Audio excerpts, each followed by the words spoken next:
Hello there, everyone. How you doing today? I hope you're all well. Today we're going to go over many spooky stories people have had at gas stations at night.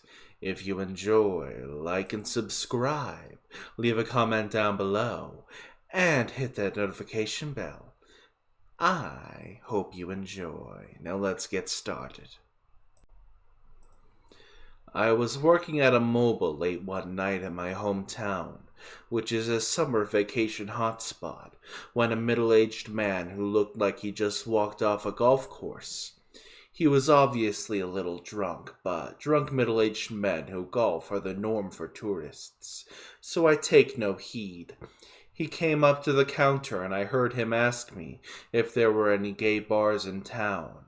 I told him no, that the closest one I was aware of was in Provincetown, a gay hotspot which was an optimistic hour drive away with traffic.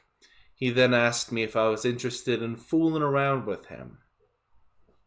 I replied no, and in an attempt to soften the rejection I joke, I don't think my girlfriend would be too happy about that, which seemed to excite the guy as he redoubled in his efforts.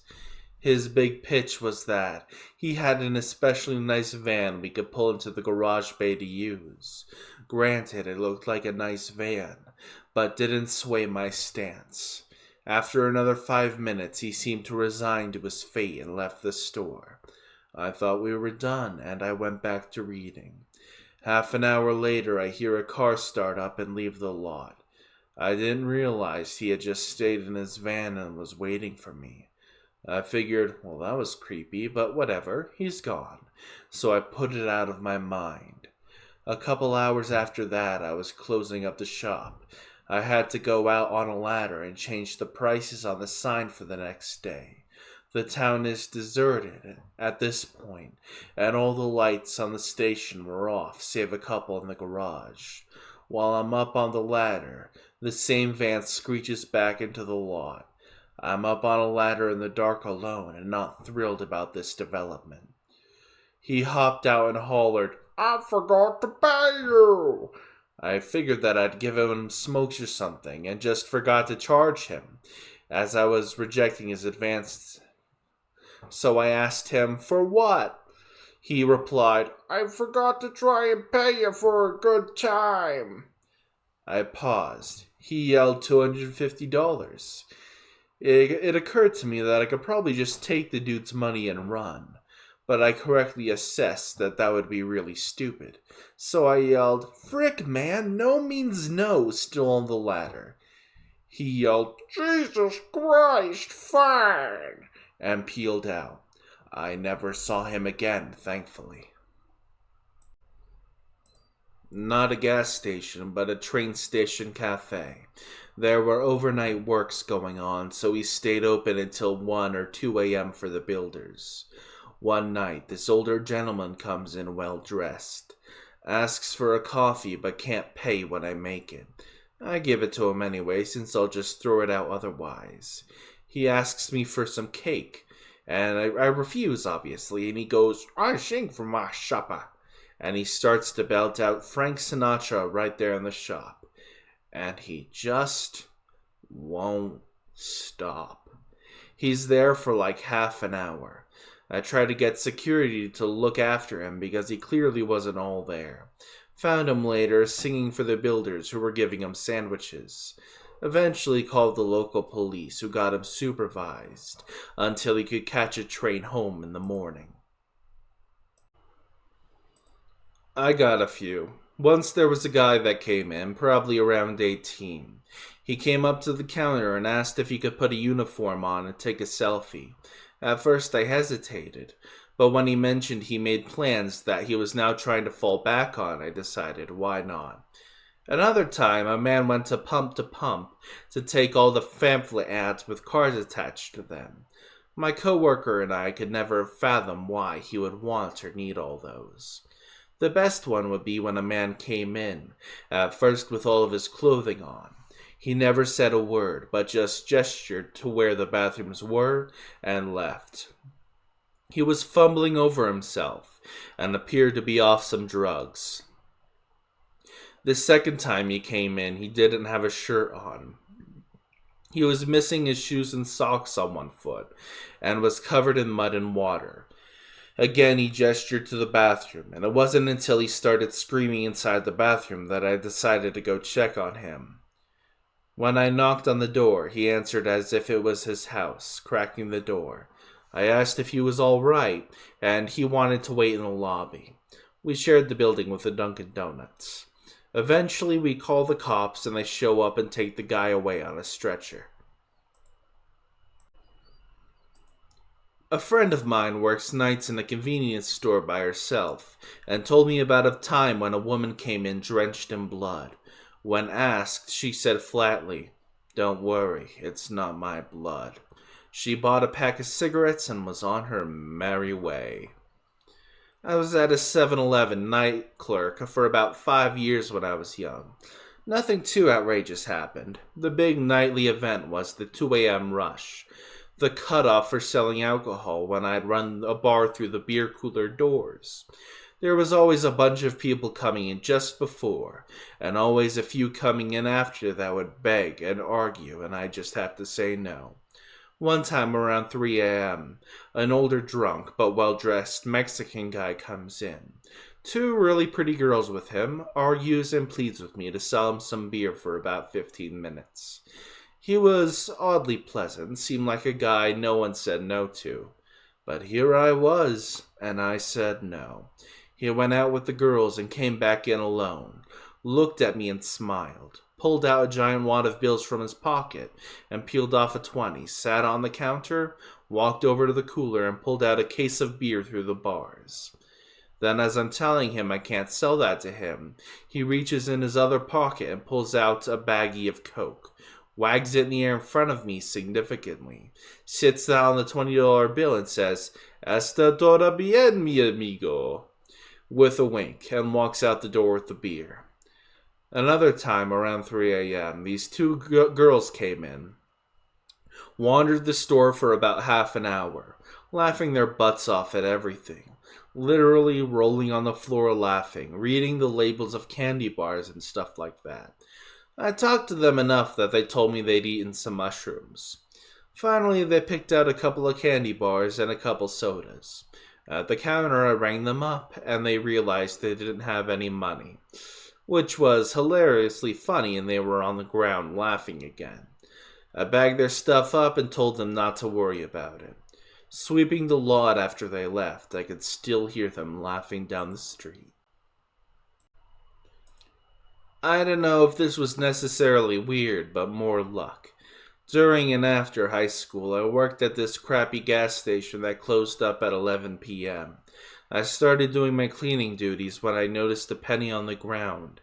I picked it up and kept sweeping until I noticed a dime by the floor. This wasn't unusual since people drop change all the time. As I was picking it up, though, something caught my eye as it blew past the door. I went outside, looked right, nothing, looked left, and there sat a fat wad of cash. Nearly $300 laying on the ground. Yes, I kept it. I had a friend who worked at a gas station. He said someone came in one night and produced a gun and told my friend to empty the register. Being completely dumbfounded by the situation, my friend told him that he had to buy something first. This is because to open the register, an item from the gas station needed to be scanned at the register. According to my friend, they stared at each other completely silent and bewildered for a few seconds. After that, my friend had regained enough of his faculties to explain this to the robber. The robber scanned a Twix, took all the money in the register, and left. I don't work night shift exactly, but this'll work. So my store closes up at 10 p.m. I come in one morning around 4:45-ish to find an old Native American man passed out in our kitchen. We have a rather large kitchen because we work next to an industrial area with a lot of truck drivers and oil field workers who start their day early. So we make lots of food for breakfast and lunch. So I call the police because what the hell am I supposed to do? There's a very bad neighborhood behind the store that's constantly hit for drug busts, like the hard stuff. Plus, we find some bloody needles in the bathroom all the time. The police show up like 15 minutes later with some paramedics. Turns out the guy was just asleep. Apparently he came in around 9:30 p.m. the night before to use the bathroom. Got locked in when the two night shift employees locked up. He didn't have a phone and didn't think to look for ours. So we got a 6-pack of beer out, ate some of our bread, and just went to sleep next to the grill. Bought some gas one night before pay at the pump, and when I came inside, I saw the clerk was my friend Dan from high school. Maybe a couple of years ago then. We had a grand old reunion through the pay slot under the glass before he buzzes me inside. I comment on how bulletproof the place looks, and he says it's supposed to be. I was on my way home from a girls' night out and had nothing to do. So I sat on a stool and we just traded what we knew people were up to. Blah, blah, blah. Suddenly, this guy in a black hoodie just materializes at the pay slot, and I clearly hear the words, "Oh, the money. I have a gun." Inch-thick glass or not, I'm ready to freak out, but I hear Dan's calm voice. "I'm sorry, sir, but company policy is that I have to see the gun or I could lose my job." The guy holds his finger up for just a sec and flashes out this big black handgun from his cargo pants. He presents it in his two hands like he's looking to pawn it. I can see a big screw at the bottom of the grip, which looks funny, but what would I know? Dan says again, "Oh, I'm sorry, that's just a pellet gun, sir, and that does not qualify." The would-be robber packs up and leaves, muttering a "son of a bitch" as he goes. Dan calls the cops and sees I'm shaking. He gives me a hug and points out the pay slots are scooped into the counter so that a handgun around a gun can't possibly fit under the glass. The owner had shown him with a plastic gun. I still thought that was pretty cool of my school buddy.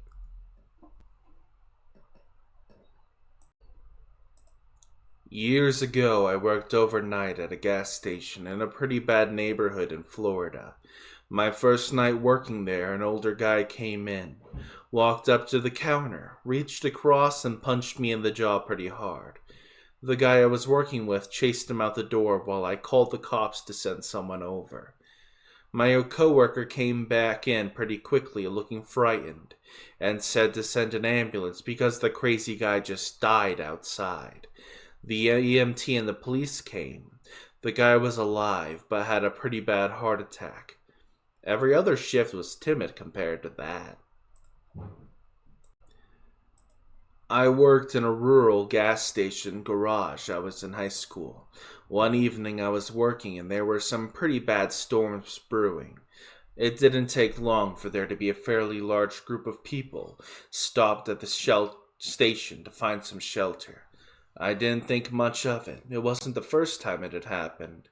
But then they started blowing the tornado sirens.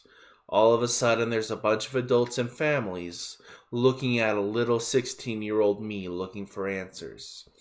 There's no basement, so I did the first thing I could think of and shoved them all in the walk-in cooler. Shut us all in and rode out the storm. When it passed, I went out, and there was a big plate glass window busted and some stuff blown around the store. All the people came out of the cooler and were pretty much like, "See you later," and left. I was pretty much left there by myself like, what in the flippin' flobbers just happened?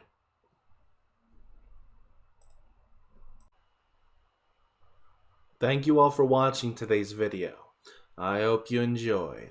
Remember to like, subscribe, hit that notification bell, and, check out my other videos at the playlists I have. I have Reddit playlists, I have spooky story playlists. It's all good.